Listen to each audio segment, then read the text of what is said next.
Welcome back, everybody. I'm the Dr. Bob Lee, and our next guest is the Executive Director of Green City Force, and she joins us today to speak about the environmental programs provided to young people from low-income housing. So please welcome to the show, Tonya Gayle. Tonya, welcome.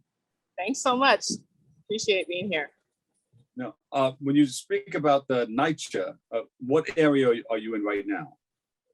I am physically in Fort Greene, Brooklyn, but NYCHA is all across the 5 boroughs in New York City.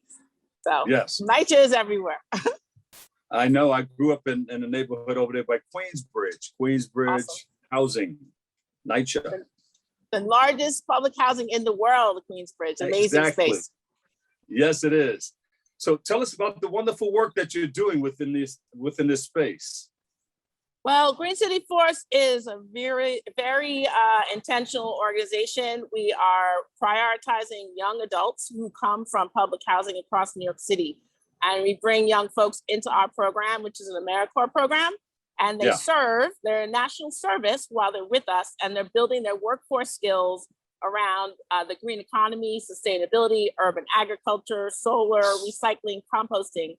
And these young people come to our program and we teach them about these opportunities, and then they go back into their NYCHA communities as leaders and messengers and really help other residents understand how to make their communities a more vibrant, healthier, more sustainable spaces. And then from that experience, we connect them with employment and career pathways so that they can become leaders and get paid to have jobs and career paths in this really important work. There you go.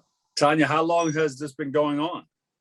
So we started in 2009, and we've been full speed ahead since then. We've got over 600 graduates, have about 100 members a year, and we're hitting all kinds of communities. I'm actually trying to get us a farm out in Queensbridge at some point in the near future. Wait, a farm in Queensbridge?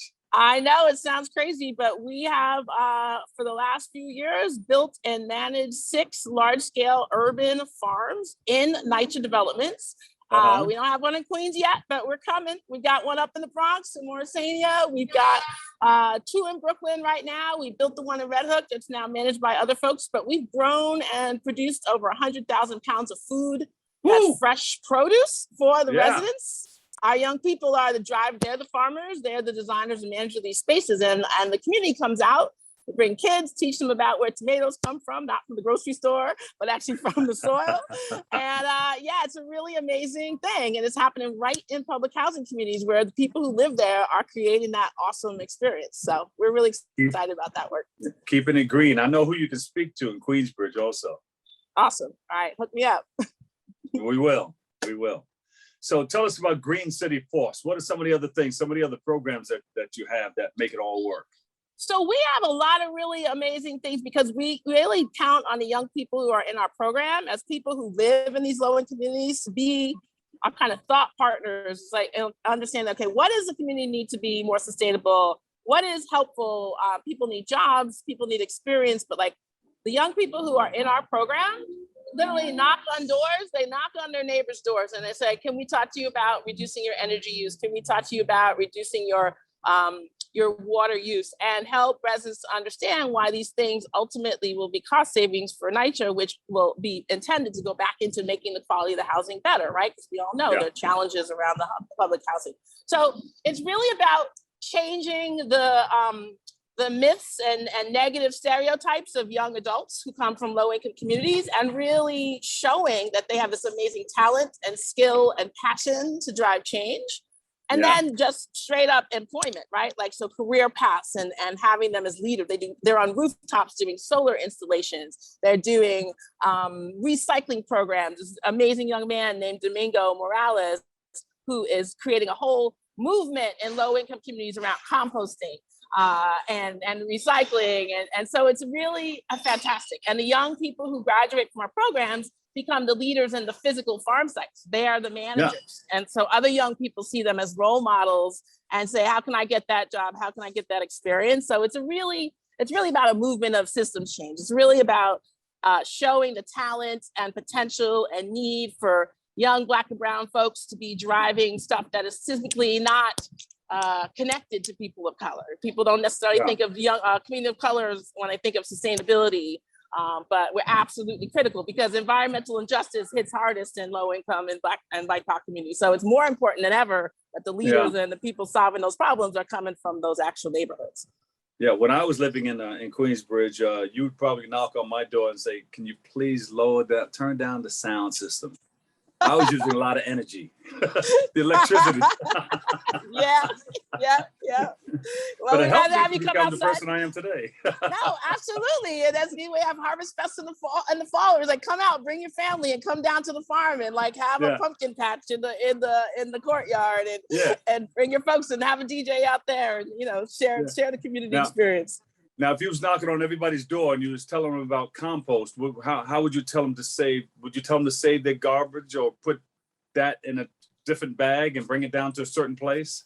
So we've done it a lot of different ways. So the places where we have the farms, we ask the residents to come bring us their non-meat scraps like coffee grinds, banana peels, exactly, eggshells. We ask them to come and bring those and a bag or container and exchange it for food for harvest, right? We don't ask any resident to pay for food. We ask for them to contribute by giving us composting, which we then can repurpose and then have it go back into the soil, right? Sometimes we ask folks to volunteer. So we ask people to recycle by distributing their different, whether it's metal or plastic or what have you. And we educate folks about how to do that in different roles we've had, the containers themselves. And it's really about an education and invitation for folks to change the way they address waste. And so we do it in a lot of different ways, but yeah.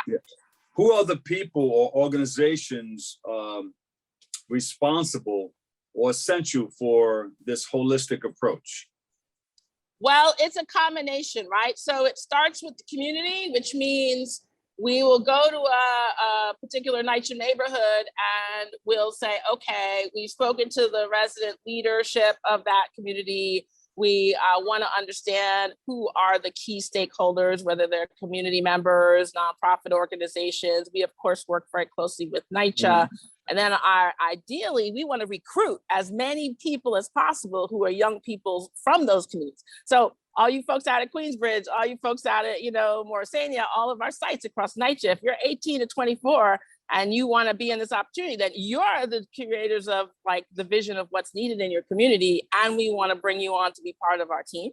So we do a whole landscape assessment of who are the people in the community. We have meetings, we have conversations, we do surveys, we ask questions, and then we present the opportunity of what we've done before and what we want to offer, whether it's a farm, whether it's education, whether it's hiring young people to be paid to be in our program while they get trained for workforce. So it's a mixture. We are very collaborative. We work with all kinds of organizations and individuals. And what about funding? Funding's always fun. So we have a mixture. We have a mixture of funding sources because we're an AmeriCorps program. Some of our funding comes from the federal government. We've been very fortunate in the past to have certain city council members support our work in particular regions.